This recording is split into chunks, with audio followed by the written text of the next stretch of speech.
Live from Washington, D.C., this is Balance of Power with Joe Mathieu and Kailey Leinz. Strikes continue on day 25 of the war with Iran. Welcome to the Tuesday edition as the market waits for progress on negotiations the president says are underway. I'm Joe Mathieu alongside Kailey Leinz in Washington. Kailey, both sides still fighting here more than 24 hours after the president said that we were engaged in talks.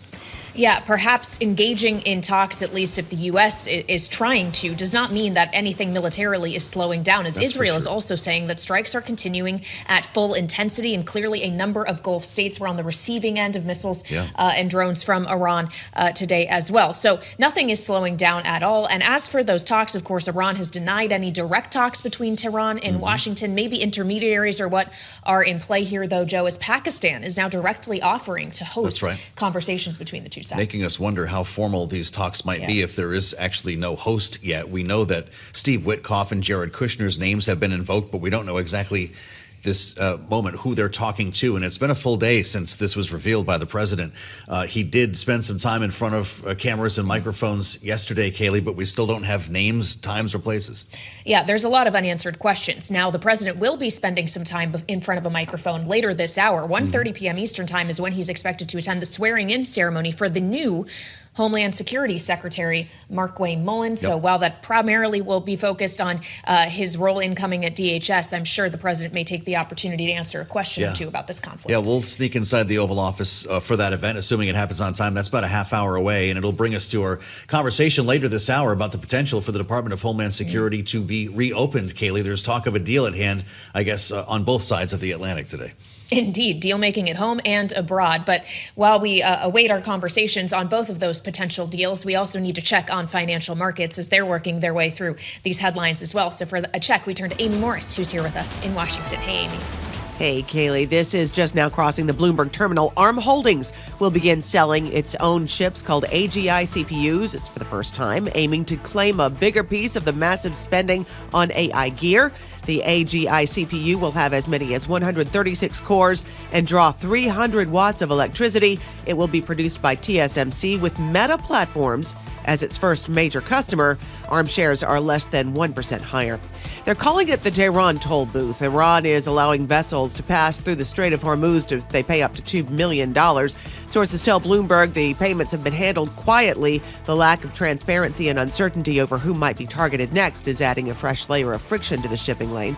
Stocks fluctuated, oil rose, traders grappling with a range of possible outcomes for the war in the Middle East, with President Trump claiming talks are underway to end the conflict. We check those markets for you all day long here at Bloomberg.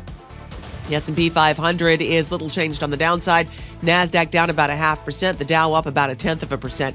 10-year Treasury yield at 4.39% and the 2-year yield at 3.92%. WTI now topping $92 per barrel, approaching $93 per barrel, and Brent crude now topping $104 per barrel. Ares Management and Apollo Global Management limited withdrawals from their funds to 5% of shares after clients sought to redeem a larger percentage. This suggests that investors are starting to get anxious about a liquidity squeeze in the private credit market.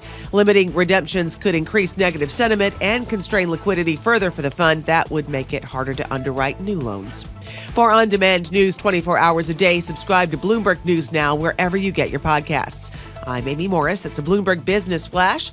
Now back to Balance of Power with Joe Mathieu and Kailey Leinz. All right, Amy Morris here with us in Washington. Thank you so much. Here in Washington, of course, we're waiting to hear from President Trump later this hour, as in the Oval Office, he is expected to swear in the new Homeland Security Secretary, Markwayne Mullin, after his confirmation in the Senate last night. But that does present an opportunity as well for President Trump to provide any update, if there is one, on negotiations with Iran to potentially end the conflict and reopen the Strait of Hormuz, knowing the president has extended a deadline that was supposed to expire last night to Friday, the expiration of a 5-day period before he would consider targeting Iranian energy infrastructure. But the president contends that he wants to make a deal and that Iran wants to make a deal, as he emphasized when speaking in Memphis yesterday. I think there's a very good chance we're going to end up in a deal. And so we're giving it 5 days, and then we're going to see where that takes us. And I would say at the end of this period, I think it could very well end up being a very good deal for everybody, as good as if we went all the way and just literally annihilated the place, which if we don't have to do that, that would be a good thing. That was right at this time yesterday when the president was speaking in Memphis. And as Kailey indicated, not much has been learned since about the negotiating process that he says is underway, and fighting continues, with Israel now suggesting that it does not plan to pull back in its campaign, still running at full intensity. Michelle Jamrisko joins us from our Washington bureau with the latest Bloomberg White House and national security editor. Michelle, I know the president could add some color to this in the next hour here when he addresses reporters in the Oval Office for the swearing in of soon-to-be Secretary Mark Wayne Mullen. But are we learning anything through Bloomberg's reporting or elsewhere about the veracity or the status of these talks? Well, there are a lot of questions, Joe, about who is involved in the talks still. We had those questions yesterday, but as you say, there are some details trickling in, at least some rumors of folks that are being spoken with. Certainly Pakistan is one that has come forward and said, yes, we would be eager, we would be honored, in the Prime Minister's words there, to host immediate mediation talks. Iran still giving signals that it is not on board, at least from certain parts of the government, of the regime right now. We had the Iranian parliament speaker and the deputy speaker both saying they are not and will not be involved in talks. So there is a certain line coming from the Iranian regime that they are not willing to negotiate at this point, but also some behind the scenes perhaps posturing, as certainly claimed by Trump, that his diplomatic duo of Witkoff and Kushner are trying to get inroads with some Iranians, and they wouldn't identify who, of course, because as they say, those people could be under threat from within if they are seen to be negotiating on the side with the U.S. But so a lot of questions still. Other countries trying to get involved, jockeying for some sway in either ending the conflict or moving it forward in a different manner. So we've heard about Saudi Arabia, as the New York Times has reported today, maybe pushing to continue the conflict in order to help remake the region, as they put it, inciting some U.S. people familiar with negotiations. But we just don't know yet. And so it'll be good to have,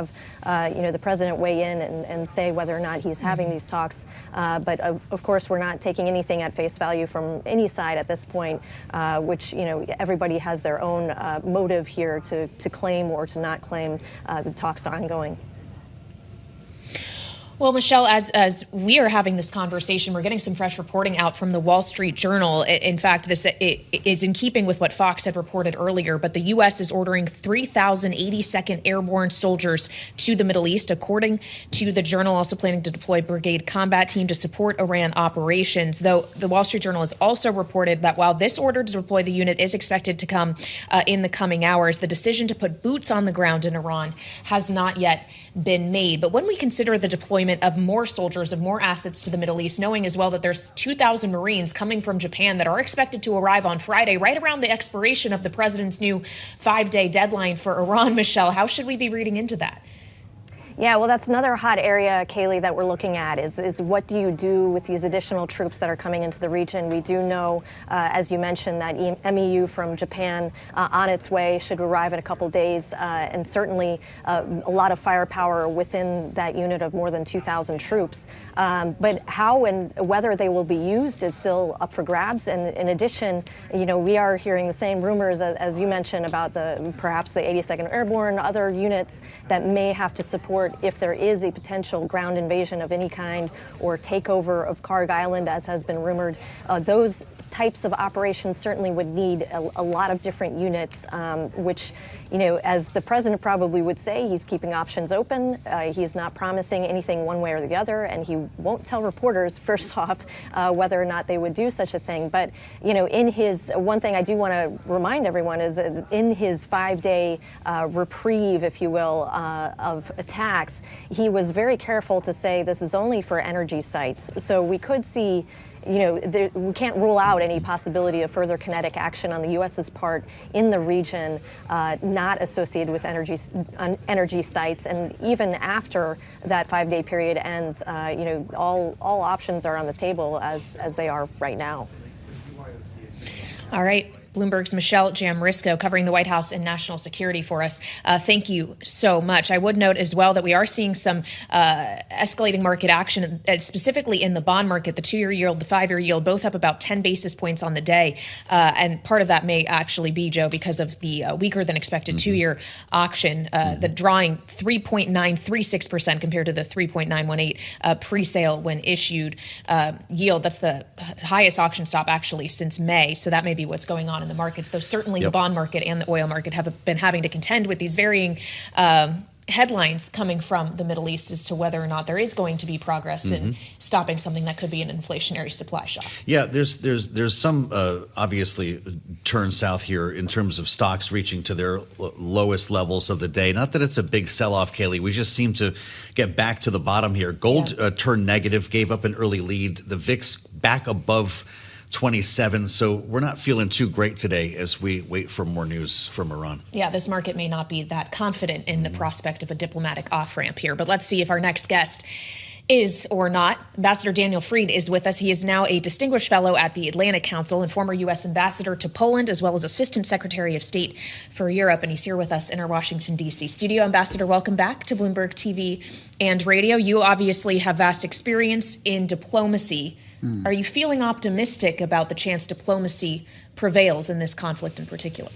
Optimistic, no, though there is a chance. I don't think that U.S.-Iranian discussions are advanced. I think the president was exaggerating, but there is a chance that we will negotiate something with Iran. But ask yourself, what then? If this war becomes about opening the Strait of Hormuz, we've already lost because the Strait of Hormuz is only closed because we started the war. We started the war for the purpose of regime change or obliterating Iran's military, and we have not succeeded in doing that. So the president is improvising, which is another way of saying making it up. Starting a war is to enter a dark cave. You never know what you're going to find. We're still in that cave. Wow. Well, as we improvise our way through this conversation, then I recall yesterday the president suggesting that part of a deal would include the handing over of the highly enriched uranium that has, gone missing, according to some, since the strikes last summer. Would that be an aim that you could coalesce around, separate from the Strait, to your point? That's something that we may have provoked. How about getting our hands on that uranium? Is that a goal for talks? It's a perfectly good goal. I hope we get it. The trouble is, suppose we don't. The Iranians may have hidden that uranium. They're not going to give it up because it's their leverage against a new U.S. attack. So, yeah, a perfectly reasonable goal. I've no sympathy, and I don't think Americans should have any sympathy toward the Iranian regime. It's an awful regime with blood on its hands.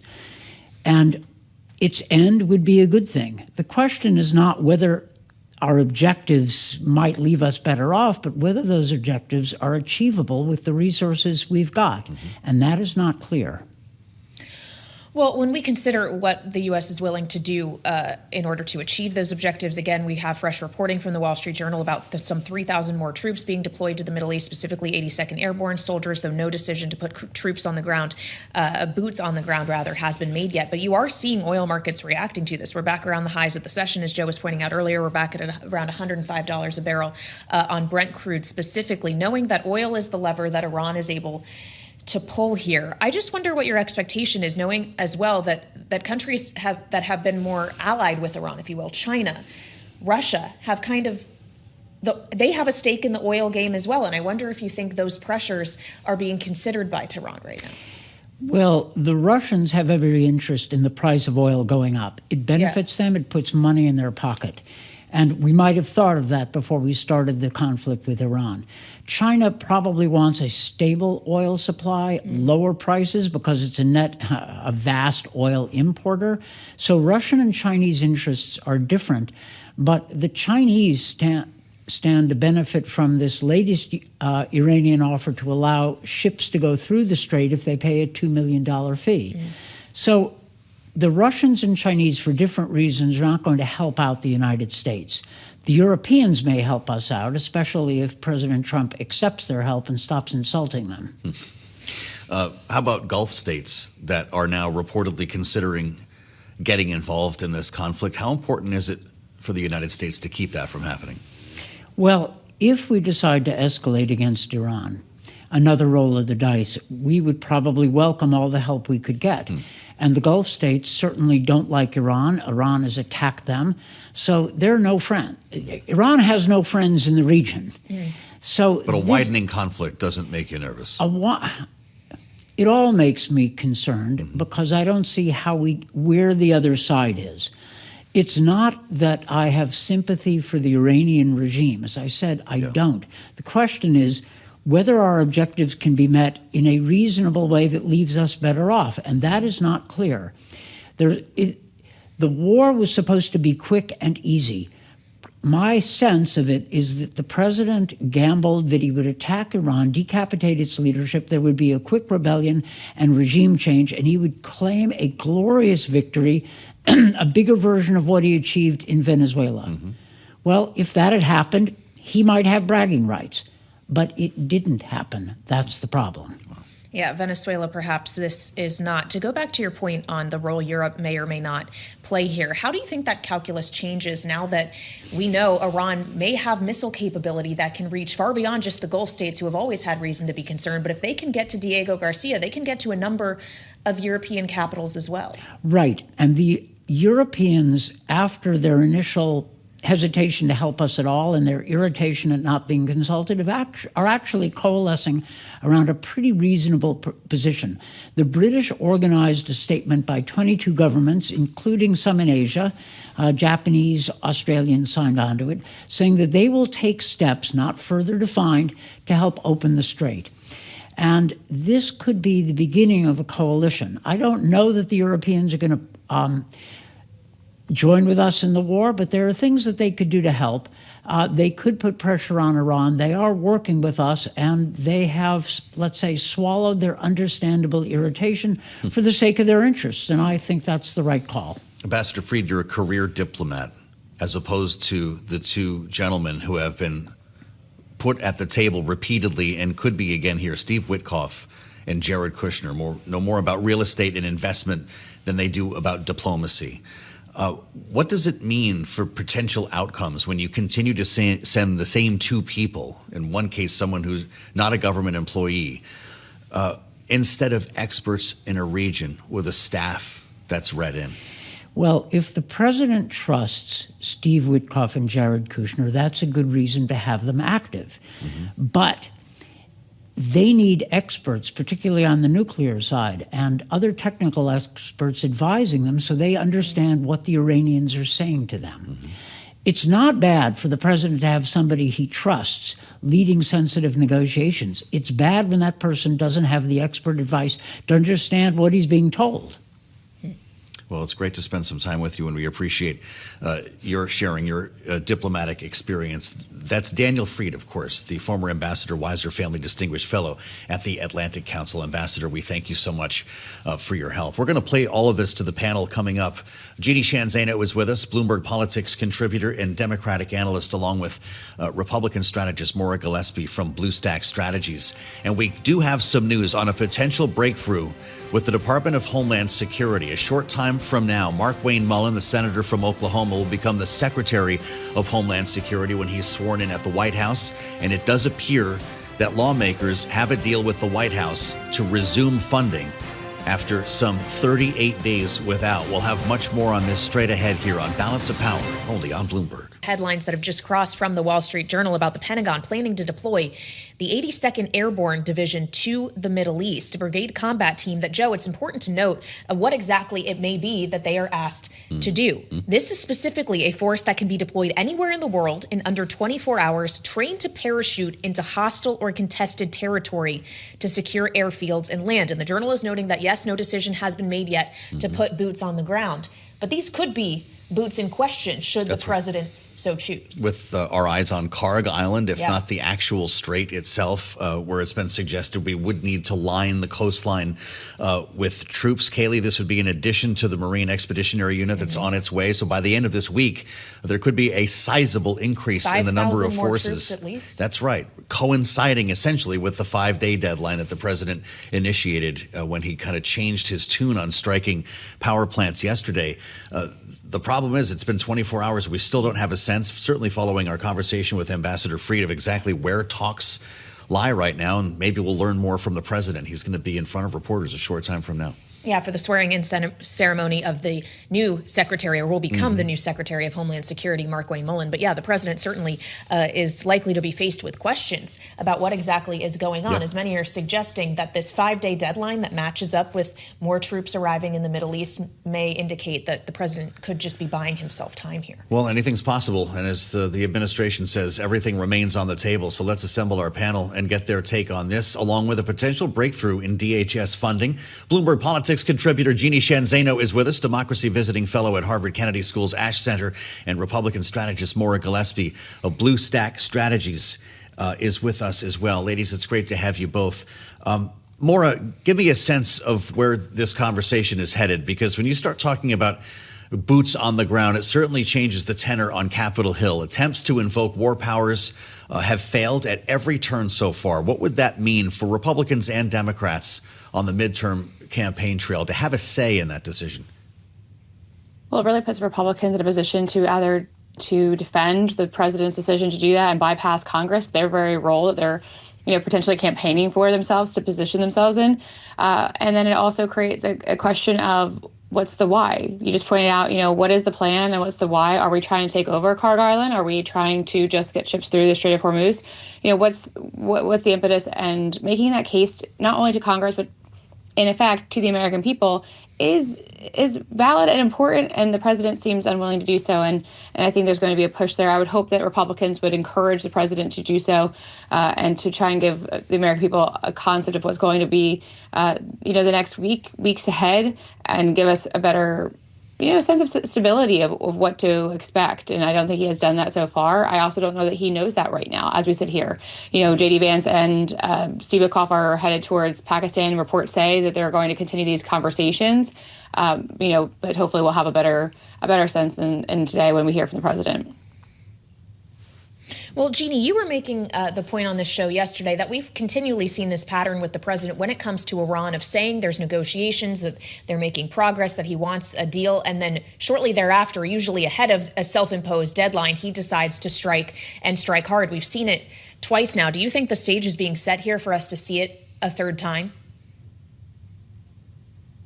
Hope not. I would hope that it is genuine on the part of the president, the administration, and Iran, that we have all had enough and that they are ready to get to the negotiating table. But the difficulty, of course, is can Iran trust us to do that when twice we have struck them after saying we were going to negotiate? And likewise, this is a tyrannical regime, very difficult to know who we're negotiating with. Can we trust them? And that's why I thought your conversation with Ambassador Fried was so important, because when we look at where we are today, even if we do negotiate and we do get a settlement today, what we have done is allowed a tyrannical regime to have control of a strait.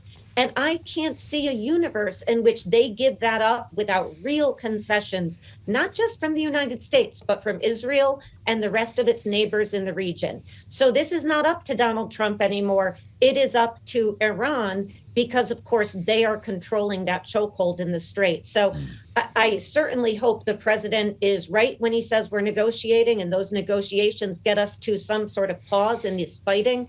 But we are a long way from being in a better position than where we were before we struck.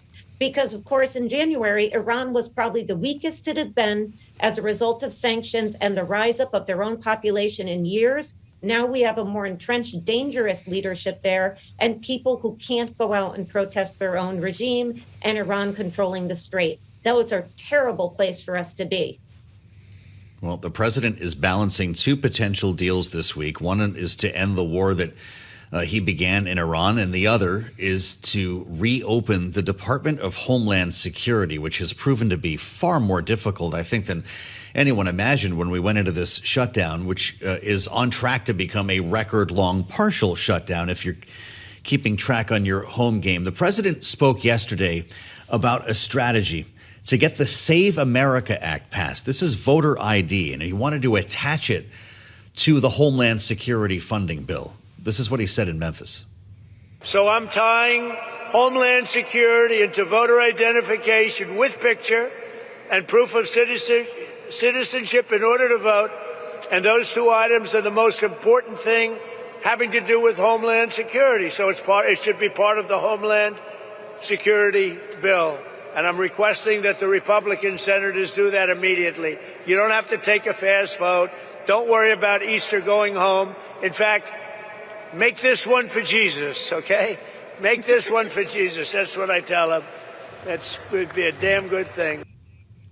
He may not need to call Jesus because the president has backed off this idea after meeting with Senator Katie Britt, the Republican from Alabama, and others, backed off his demand to link the bills with a plan to come back around and attach that to a reconciliation bill. We'll hold that thought for a moment. As far as DHS goes, you've heard this before. They would carve out ICE funding and basically pay for everything else. It would fund all of DHS except for the arm of ICE that carries out immigration arrests and deportations. And there, of course, has been legislation to that end available for everyone to vote on for months.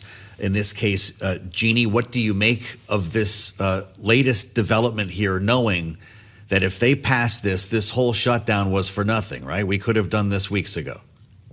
We could have avoided this, Joe, but for Jesus, I will just say that, yes, we could have been here a long time ago. I am waiting to see the details on this because this is a fast turnaround, even for the president. I hope it is true, but it doesn't change much on the ground because, of course, this is what the demand was before. And the details we're talking about are all the reasons that the Democrats wanted ICE reform. Where are we with that? So there's a lot here that needs to be considered. But for Republicans, this would be a best case scenario because the chaos and confusion we are seeing at our nation's airports is just a reminder of the chaos and confusion of what Republican leadership in Washington, D.C. means and everything Democrats want to run on in 26. But on the Democrats, Jeanne, just quickly, the last shutdown, the longest full government shutdown on record, ended with a few Democrats caving, having extracted none of the concessions when it comes to health care and rebates that they had wanted to. If this ends this way with no real reforms to ICE, is this Democrats 0-2 essentially? It really seems like it, Kailey, and that's why I'm waiting to see, because you're absolutely right. The last time they capitulated on healthcare, this time it would be on ICE. Now, some Democrats will push back and say, NOM is out. We have an agreement of sorts on body cameras, maybe masks with what's going on in the airport. So there will be some pushback.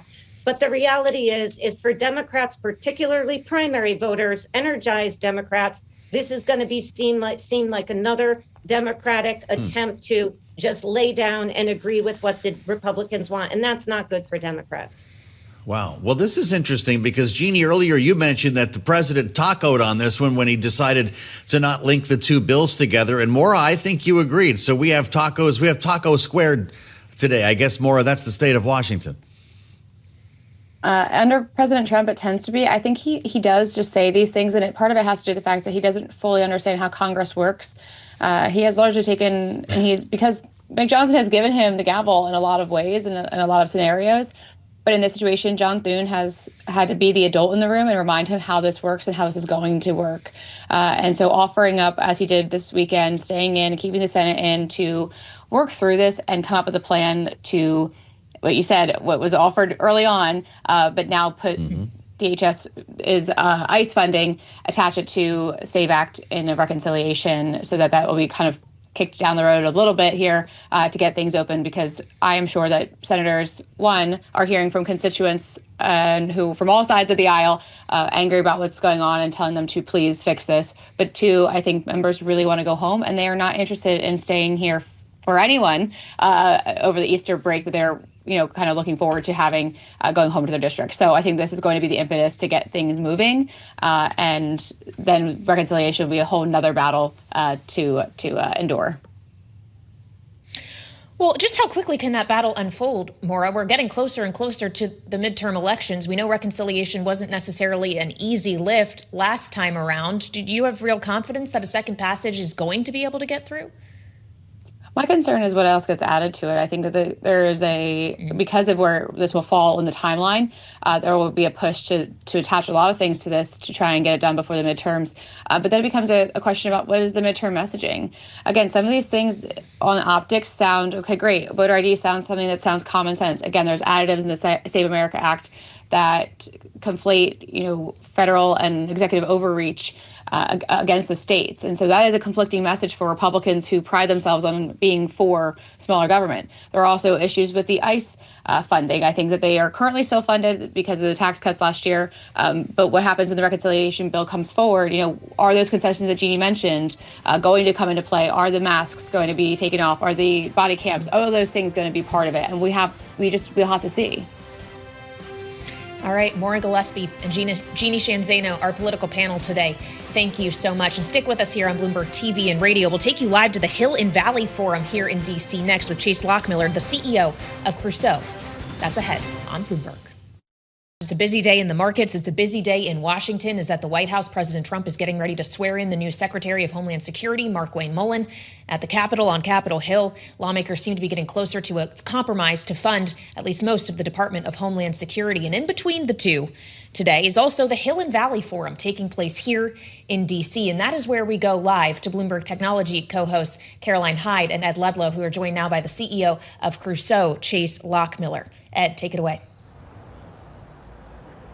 Yeah, and it is the intersection of technology and politics, and inevitably there is a conversation about the war in Iran, the role that technology is playing, and how it will impact the industry broadly. And Chase, it's good to have you back with us on Bloomberg Television and Radio. Good to see you, Ed. I think there is an interesting question to start with, which is when oil prices behave such as they are at the moment, and natural gas prices behave such as they are at the moment, does that have an immediate impact on the operation of a data center? Yeah, so one of the largest operating expenses of a data center is the cost of power. What's been interesting to witness is that, with the war happening in the Middle East, oil prices have surged, but natural gas prices, initially surged, but have come back down and have essentially been flat since before the war. As a result, I think this was the result of massive investment and innovation from the U.S. energy industry. The Trump administration's commitment to, having the United States be have energy independence, which has created resilience for people that are operating and utilizing power equipment here in the United States. So, I think it's been reasonably insulated from a lot of these conflicts in the Middle East. On this program that we're in right now, Balance of Power, we've talked about this administration's priorities and the idea of data centers broadly. Everyday Americans have heard more about data centers in the last year than probably in their lifetimes. I think it's a good moment for you to jump in and explain what Crusoe does, where it sits in the supply chain and build out that we're seeing at the moment. Yeah, so Crusoe is a vertically integrated AI infrastructure business. And this is everything from development of the energy, the entitlements of the land, to the construction of the data centers, manufacturing of electrical components for data centers, and sort of building and operating these large-scale AI factories. Beyond that, we also deploy large clusters of GPUs, and we operate a high-performance software architecture called Crusoe Cloud that enables innovators to use large clusters of GPUs effectively, reliably, and at a very cost-competitive rate. And then we serve workloads across the stack. So everything from sort of the electron to the token to basically energize intelligence for the economy is really where Crusoe sits. I think we've taken the approach of being vertically integrated, but not having to do everything, where it's like we can do everything, but we don't have to do everything. So there's certain moments where we'll lease space to someone else, or we will lease space from somebody else in the data center to really scale our cloud platform. How is that leasing going, and how is business more broadly? Look, before the sad fact of the matter of the Iran conflict erupted, we were all fixated on AI, whether there's boom, whether there's bust, whether there's circular financing. You have extraordinary capacity that's being built out in Texas and in Wyoming. Yeah. Is there insatiable demand still for that? And because there have been some reporting that maybe there was a changing of who was going to be taking over some of that capacity. We're seeing very robust demand across the entire AI infrastructure market, from data centers to large clusters of GPUs, and a lot of this is these applications really scaling and really requiring this compute infrastructure to serve those applications as they scale. So on the data center side, the leasing market has been very robust. We don't. And who are the customers in that context? When you say leasing, who is doing the leasing? Yeah, so we're really focused on the biggest technology companies for our piece of the business, and this is where we're building gigawatt scale data centers to lease to the biggest companies in the world. For our AI cloud platform, Crusoe Cloud, that's where we really focus on renting clusters to a lot of the innovators in the space, the AI startups, the builders, the application companies.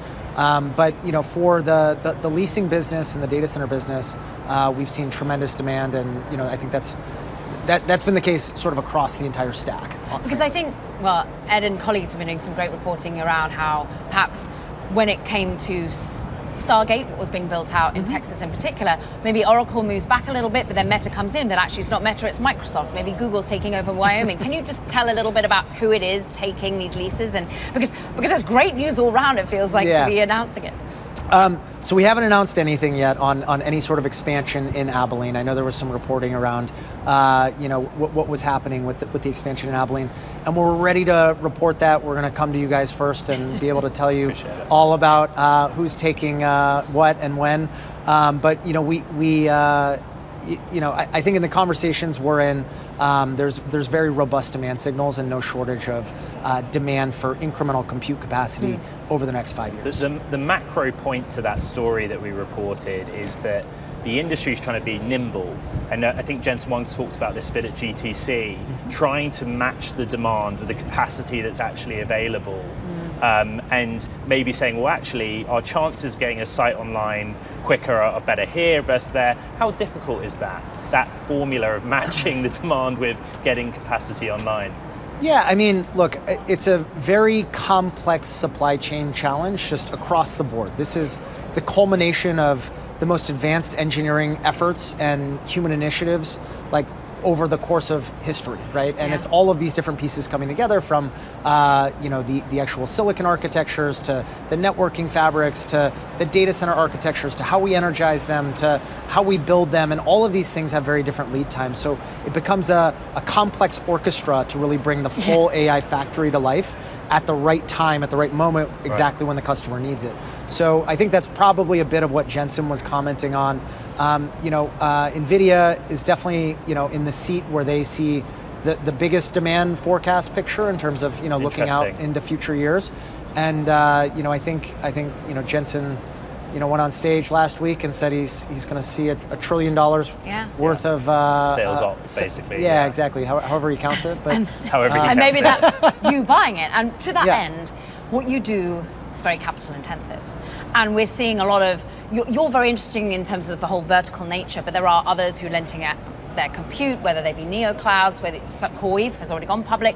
We're talking about others looking to access the market. Is that something you're thinking about significantly at the moment? Are you thinking about relying more heavily on the capital markets, on the private markets? No, absolutely. I mean, it's we're certainly looking at all ways to capitalize our business. It's not a capital light business. It's a because very you have to capital front the intensive cash, business. or how does it work mechanically? Look, when we're building a data center, there's definitely construction debt associated with the construction phase, and that will be typically underwritten against a long-term customer contract and a long-term customer offtake. So we're looking at 15 to 20-year type offtakes. I think for us as a business, our goal is to be a vertically integrated provider that can deliver the most valuable solution to different customers at different layers of the stack. So for a lot of these big technology companies, they really need data centers, and that's really the thing that they're really focused on with us. For the AI innovators, really what they want is managed, reliable, resilient clusters that have things like self-healing and managed Kubernetes and managed slurm. So we're really focused on delivering the right solution in the right place to the right customer. You were here in this building last year when President Trump delivered his AI action plan. And one of the core tenets of it was deregulation, cutting red tape, expediting permitting on the data center side, also the energy side. You probably have the best on the ground view of whether that's been enacted yet or not. What are you seeing? I think there's a lot of great intentions out there. I think there are some positive signals that we're seeing. I think one of the, big initiatives that Secretary Wright had a directive, secretarial order to FERC around a rulemaking effort to basically create an accelerated approval process for interconnection queues. And so FERC's sort of undergoing that rulemaking process right now. That sort of outlines a way for a data center provider to get a 60-day approval process versus, in many cases, this is like 5 to 6 years for a big load study to be done. Now, it's caveated with the fact that the data center must be willing to curtail under certain scenarios. So I think what that really speaks to is this notion that we actually have a lot of generation, we have a lot of power available most of the time. It's really in those sub 1% pinch points when you really need the help of data centers and other large loads to be able to curtail and provide that flexibility so that local ratepayers aren't getting their lights turned off during the moments of most critical demand. And Tracy, you speak to exactly sort of the anxieties in the public, I think, a lot when it comes to energy prices and also labor. And I know you've been outspoken about how blue-collar work is going to be amplified by the work that you do. But at this moment, we had Chris on from Hadrian who's talking about we need more specialized talent. What would be your one ask right now to the administration? What do you need at Crusoe to keep scaling? Talent's definitely a major one. I think there's been a lot of big pushes on these regulatory initiatives, which I think are great. Frankly, I think this secretarial order from Secretary Wright was a phenomenal step in the right direction. What we would like to see is actually the rulemaking process unfold and a lot of this being crystallized into rules that we can actually move forward with clarity. An additional concept that was sort of put forth was the ratepayer pledge that was signed on by a lot of the big tech companies, which we think is a huge positive, right? I think as an industry, we don't want to drive up costs of power for everybody. In fact, we think this is a generational opportunity to both invest in new generation and upgrade the grid because of the capital and the really well-capitalized entities that are making these investments. And we've talked about this from this concept of actually having across the meter power. Right. And really what that means is you have on-site generation, you have on-site demand via the data center, and then you have an interconnection point where you can basically draw power from your on-site generation. If it's ever falling short because the wind's not blowing, the sun's not shining, the gas plant's under maintenance, what have you, you can firm up that power through the grid. And then when there's excess generation that you're catalyzing on your sort of behind the meter power plant, you can actually provide that power to the grid and drive down the cost for local ratepayers by actually creating this energy abundance for local communities, which we think is like the best case outcome of this is like this. We're investing in the data center, we're investing in the chips, we're investing in the power infrastructure, and this across the meter mechanism really enables power prices to go down for everybody. Important to the Balance of Power audience. We so appreciate you being here for them today. Chase Lochmiller, it's great to have you. Of course. CEO of Crusoe. And with that, we hand it back to the radio and TV audience. All right, Caroline and Ed, thank you so much, and great to hear from Chase Lochmiller. Fascinating conversation that certainly ties into what we're talking about here on a regular basis on this program. Really interesting, Kailey, to hear they started the conversation with energy prices in mind. It just reminds us of the sweeping impact that this has when you start looking outside the bubble in Washington and even beyond gasoline prices. It's affecting everything from data centers and beyond. And as we watch oil prices here at the moment, they have been moving higher. West Texas, New York crude up over $4, approaching $93. Brent is approaching $105 a barrel, Kailey. So this part of the conversation has not ended. Yeah, especially as traders within the oil market and elsewhere across financial markets, frankly, are contending with new headlines and developments from the Middle East, including earlier this hour reporting from the Wall Street Journal about 3,000 troops from the 82nd Airborne being deployed with the potential, though no decision made yet on ground troops, on boots on the ground, which would be arguably an escalation of this conflict, not a de-escalation as the market was hanging its hopes on yesterday as President Trump talks up the prospect of a diplomatic off-ramp. Yeah, 82nd Airborne, some 3,000 members of that division apparently set to be deployed or are being deployed, in addition to the Marines already steaming their way from San Diego. They would be arriving right around the time that this 5-day period that the president has outlined would have concluded. So Friday into Saturday, it's going to be interesting to see what's happening over there. Reaction on Wall Street today has not been great. Down 23 points on the S&P 500. We've got a VIX at 27, and of course the energy prices that we already talked about. They'll have a lot more on the markets coming up in Bloomberg Business Week Daily. I'll meet you back here for the late edition.